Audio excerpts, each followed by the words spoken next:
This episode of On the Record is brought to you by AgriSolutions. AgriSolutions is the market leader in wearable parts, components, accessories, and solutions for tillage, seeding, planting, fertilizing, hardware, and inventory management solutions. Improve performance and durability with a wide range of in-field and extended life solutions. To learn more about AgriSolutions and their globally recognized brands such as Belota, Ingersoll Tillage, and Trinity Logistics, visit agrisolutionscorp.com. I'm Executive Editor Kim Schmidt. Welcome to On the Record. Here's an update on what's currently impacting the ag equipment industry.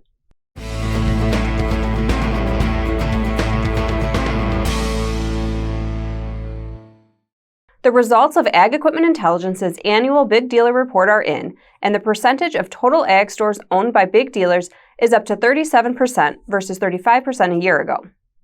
For the sake of the report, a big dealer is any dealer that operates 5 or more ag stores.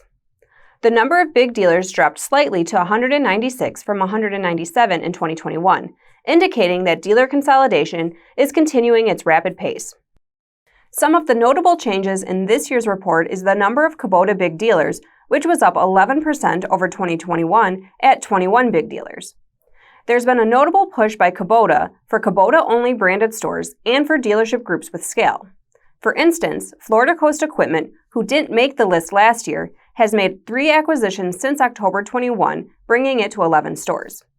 Also notable was the significant decrease in the number of Deere big dealers. In 2021, Deere had 95 big dealers. This year, that number's dropped to 89. Hudson Inc. made the biggest leap, coming in at number 66 on the list last year, up to number 14 in the latest report. Just after the 2021 report was released, Hudson announced its acquisition of Bader & Sons and D&G Equipment, moving the dealership into Michigan and adding 18 stores. Earlier this year, Hudson announced the acquisition of Lappins, bringing the dealership to 30 locations. The full Big Dealer Report, with the complete list and analysis of the dealer consolidation trends, will be available later this month.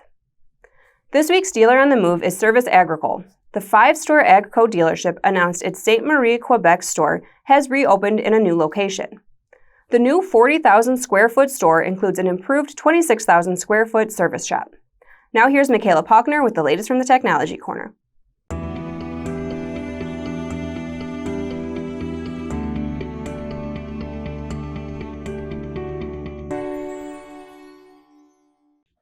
Thanks, Kim. Today we're taking a closer look at how autonomy and digitization play into John Deere's overall strategy and revenue growth, based on comments from the company's recent reports and investor calls.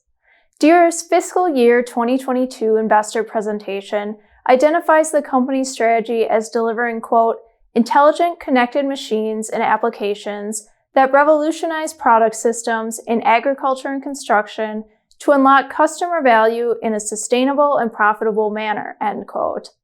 Key to execution of that strategy is the technology stack, Deere says, and the company has made some significant moves in this space in the last year. In Deere's 2021 annual report, Chairman and CEO John May says the company devoted $2.5 billion to research and development and capital expenditures in 2021.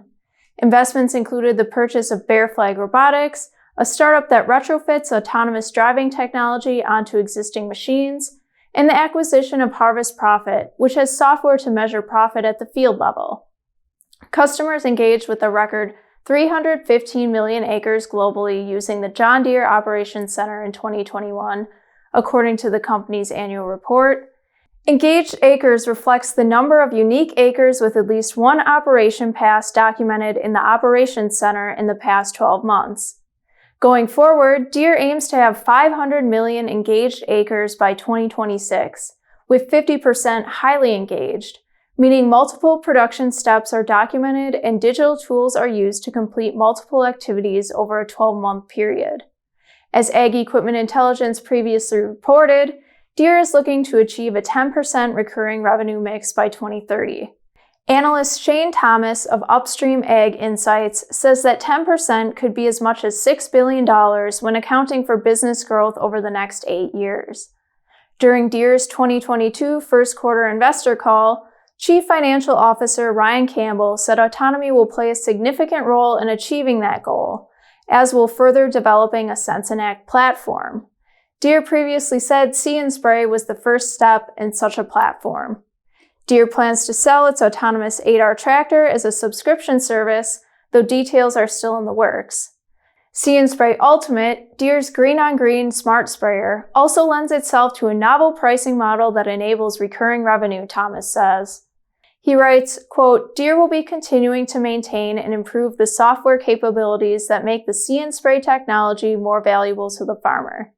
That continued investment from Deere will deliver new and better outcomes to farmers, which warrants a continued annual fee, assuming it is priced fairly, end quote. Encouraging the adoption of technologies like See & Spray Ultimate also feeds into Deere's goal to have 75% of engaged acres be sustainably engaged by 2030.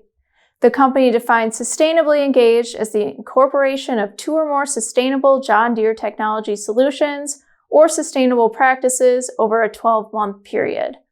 That's it from today's Technology Corner. Back to you, Kim. Thanks, Michaela.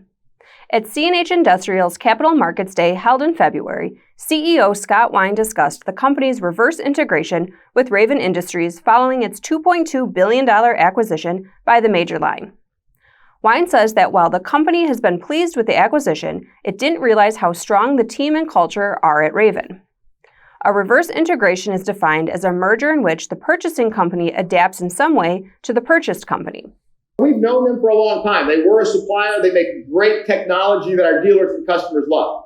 What we didn't realize is how strong that team and culture is. And that's what's driving us to what we call a reverse integration. That's not easy when you're this big global conglomerate to let this little company have their culture and their influence come back on. That's what we're striving to do. They can make us significantly better.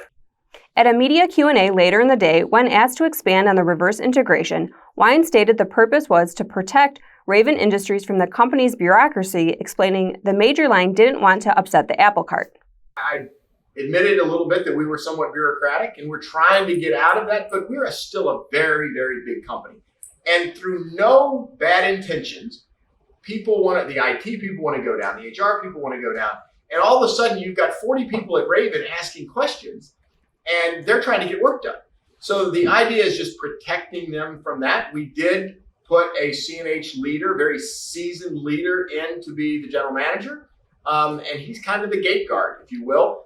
In highlighting the value the company receives from the Raven integration, Wine also mentioned the company planned to take Raven's precision customer support model and provide it to Case IH and New Holland customers in all its regions.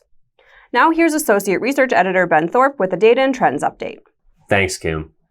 According to the results of the most recent No-Till Farmer No-Till Operational Benchmark study, the percentage of no-till farmers who own and use air seeders has risen notably since 2014. Since the question was first asked in the 2014 survey, the percentage of no-tillers reporting they own and use an air seeder on their farm has risen from 12.6% to 25.7% in the most recent survey. The percentage has risen for 4 years straight from 17.3% in 2018. No-Till Farmer Executive Editor Julia Gerlach said regarding the data that the growing use of air seeders tracks with the growing popularity of both cover crops and small grains among no-till farmers. When asked what equipment they used to seed cover crops in 2021, 63% of no-tillers said they used a drill, while 20.7% said they used an air seeder, up from 17.8% in last year's study. Further analysis of no-till farmers' equipment usage and purchasing plans will be available in the Ag Equipment Intelligence upcoming No-Till Farming Market Report, which will be available in May. Back to you, Kim. Thanks, Ben. As always, we welcome your feedback. You can send comments and story suggestions to kschmidt@lessitermedia.com. Until next time, thanks for joining us.